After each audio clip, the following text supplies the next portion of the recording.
80 வயதிலும் 20 வயது போல நல்ல ஆரோக்கியமாக சுறுசுறுப்பாக எந்த விதமான நோயுமே இல்லாம உதாரணத்துக்கு இப்ப இருக்கக்கூடிய அந்த கை கால் வலி, மூட்டு வலி, உடல் சோர்வு, உடல் அசதி, கண் பார்வை குறைபாடு, இரும்புச்சத்து, கால்சியம் குறைபாடு, இரத்த சோகை இதெல்லாம் எதுவுமே இல்லாம நல்ல ஆரோக்கியமாக சுறுசுறுப்பாக இருக்கிறதுக்கு ஒரு அருமையான ரொம்ப ரொம்ப சிம்பிளா செய்யக்கூடிய சுவையான ஆரோக்கியமான உருண்டை எப்படி செய்யலாம்னு தான் இன்னைக்கு இந்த வீடியோல பார்க்க போறோம். இது செய்யறது ரொம்ப சுலபம். இதை நம்ம செய்து வச்சுக்கிட்டோம்னா சாயந்தர வேலைகள்ல குழந்தைங்கள்ல இருந்து பெரியவங்க வரைக்கும் எல்லாருமே ஒன்னொன்னு எடுத்து சாப்பிடலாம். ரொம்ப நல்லது. எப்படி செய்யறதுன்னு பார்க்கலாம். இது செய்யறதுக்கு நான் இன்னைக்கு கொப்பரை தேங்காய் எடுத்திருக்கேன். கொப்பரை தேங்காய் நாட்டு மருந்து கடைகளில் ரொம்ப எளிமையா கிடைக்கக்கூடியது தான்.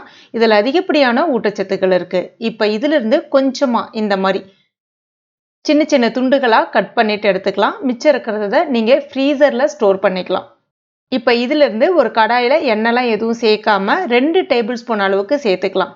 இந்த கொப்பரை தேங்காய் மூளை நரம்புகளுக்கு நல்ல ஒரு வலுவை சேர்க்கும். மூளைகளுக்கு நல்ல ஒரு ஞாபக சக்தியை அதிகரிக்க செய்யும்.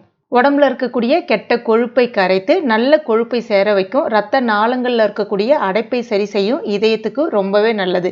கேன்சர் செல்களை எதிர்த்து போராடும். குறிப்பாக இப்ப இருக்கக்கூடிய அந்த மூட்டு வலி, கை கால் வலி, ஆர்த்தரைட்டிஸ் இந்த மாதிரியான பிரச்சனைகள் எதுவுமே இருக்காது. எல்லாத்தையுமே சரி செய்யும். முக்கியமா நல்ல ஒரு இம்யூனிட்டி பூஸ்டரா இருக்கும். அதாவது நல்ல ஒரு நோய் எதிர்ப்பு சக்தியை அதிகரிக்க செய்யும். அனிமியாவை விரட்டி அடிக்கும். கண் பார்வை திறனை அதிகரிக்க செய்யும். நரம்புகளுக்கு நல்ல ஒரு வலுவை சேர்க்கும். முக்கியமாக ஆண்கள் சாப்பிட்றது நல்லது. ஆண்மை திறனை அதிகரிக்கும். இப்ப இந்த மாதிரி கொஞ்சம் நிறம் மாறி வந்த பிறகு தனியா எடுத்து வச்சிடலாம். அடுத்ததா அதே பேன்லே 2 டேபிள் ஸ்பூன் வேர்க்கடலை. வேர்க்கடலை பத்தி சொல்லவே வேணாம். எண்ணற்ற புரதச்சத்துக்கள் இருக்கு. இன்னைக்கு நம்ம முந்திரி, பாதாம், பிஸ்தா இந்த மாதிரி சாப்பிட்றத காட்டிலும் வேர்க்கடலையில எண்ணற்ற ஊட்டச்சத்துக்கள் இருக்கு. டெய்லியுமே ஒரு கைப்பிடி அளவுக்கு வேர்க்கடலையை சாப்பிடும்போது நம்மளால எந்த விதமான நோயுமே இல்லாம ஆரோக்கியமாக வாழ முடியும்.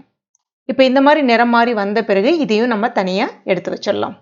அடுத்ததா 1 கப் அளவுக்கு கிட்டத்தட்ட 100 கிராம் எள்ளு எடுத்திருக்கேன். சேர்த்துட்டு மிதமான தீயில வச்சுட்டு வறுத்துக்கலாம்.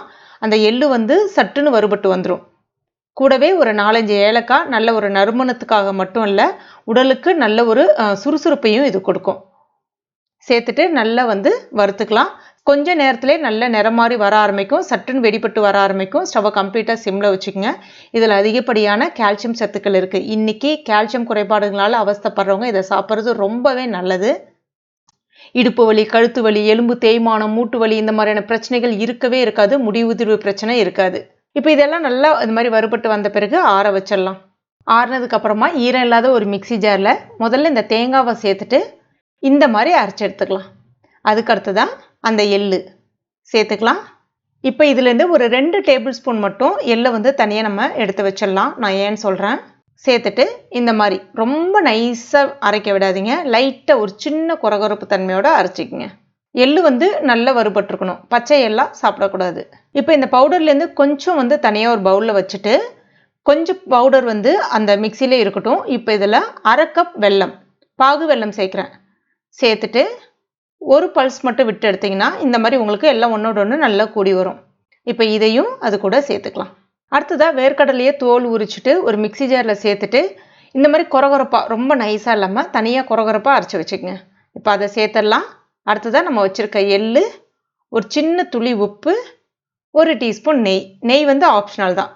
சேர்த்திங்கன்னா நல்ல நறுமணமாக இருக்கும். எல்லாத்தையும் ஒரு முறை நல்லா கலந்து விட்டுட்டு தண்ணியில் எதுவுமே சேர்க்காதீங்க. அழகாக ஒரு உருண்டை போல் ஊற்றினீங்கன்னா உங்களுக்கு சூப்பராக கிடைக்கும். இதே மாதிரி எல்லா உருண்டைகளும் உருட்டி வச்சுக்கலாம். இதை நீங்கள் வெளியிலே வச்சு பயன்படுத்தலாம். 1 வாரம் வரைக்கும் கெட்டு போகாமல் இருக்கும். அப்பப்போ ஃப்ரெஷ்ஷாக செய்து சாப்பிட்டீங்கன்னா ரொம்ப நல்லது. இதை எப்போல்லாம் சாப்பிட்லான்னு பார்த்தீங்கன்னா மதிய நேரங்களில் சாப்பிட்லாம், இல்லை காலை நேரங்களில் சாப்பிட்லாம், எப்போ வேணாலும் சாப்பிட்லாம், ஈவினிங் நேரங்களில் சாப்பிட்லாம். குழந்தைங்களுக்கு கொடுக்கறது ரொம்ப ரொம்ப நல்லது. ஆரோக்கியமாக வளருவாங்க. பெரியவங்க எல்லாருமே சாப்பிட்லாம். ரொம்ப ரொம்ப நல்லது. நல்ல சுவையாகவே இருக்கும். உடல் அசதி, உடல் சோர்வு இதெல்லாம் எதுவுமே இருக்காது. இந்த கை கால் வலி, மூட்டு வலி இந்த மாதிரியான பிரச்சனைகளும் இருக்காது. கண்டிப்பாக ட்ரை பண்ணி பாருங்கள். அந்த ஹீமோகுளோபின் குறைபாடும் நீங்கிடும். ட்ரை பண்ணி பார்த்துட்டு மறக்காமல் எனக்கு கமெண்ட் பண்ணுங்கள். இந்த வீடியோ உங்களுக்கு பிடிச்சிருந்தா லைக் பண்ணுங்கள். உங்கள் நண்பர்கள் மற்றும் ஃபேமிலி மெம்பர்ஸ் கூட மறக்காமல் ஷேர் பண்ணுங்க. மேலும் இது போன்ற பயனுள்ள குறிப்புகளுக்கு நம்ம சேனலை இது வரைக்கும் நீங்கள் சப்ஸ்கிரைப் பண்ணலன்னா உடனே சப்ஸ்கிரைப் பண்ணிங்க. கூடவே மறக்காமல் அந்த பெல் நோட்டிஃபிகேஷன் சிம்பிளே ப்ரெஸ் பண்ணுங்க. தேங்க்யூ.